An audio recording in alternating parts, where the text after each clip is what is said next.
నేనేమంటాను, నువ్వు గంట సేపు ఫోన్ పట్టుకొని కూర్చున్నావంటే ఆ గంట సేపట్లో ఒక 50 నిమిషాలన్నా 40 నిమిషాలన్నా రియల్గా నువ్వు దాన్ని పని కోసం నీకు ఉపయోగపడే దానికోసం వాడినావంటే రియల్గా నువ్వు గ్రేట్.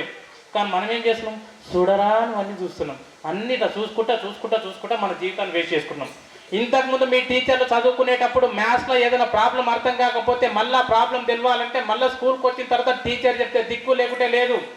ఈరోజు ఒక మ్యాథ్స్ ప్రాబ్లం అర్థం కాలేదు, నువ్వు ఇంటికి పోయి నువ్వు టీచర్ని అడగక్కర్లే, పక్కింటిని అడగక్కర్లే, సీనియర్ని అడగక్కర్లే, జస్ట్ గూగుల్ ఓపెన్ చేసి కొడితే నీకు సొల్యూషన్ దొరుకుతుంది. అవునా కాదా?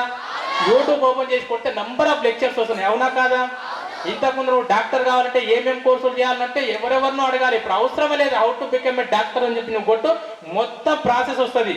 అన్ని రెడీగా ఉన్నాయి బా. సోషల్ మీడియాలా వాడుకునికి నీకు చేత అయితే లేదు. రియల్గా చెప్తున్నా, సోషల్ మీడియా అనే కత్తిని, ఫోన్ అనే కత్తిని కరెక్ట్ నీ సక్సెస్ కోసం వాడితే దిమ్మ తిరిగి నువ్వు అదేదో సక్సెస్ కొడితే నీ కాందంలో ఎవరు నీ అంత సక్సెస్ఫుల్ పర్సన్ ఉండరు.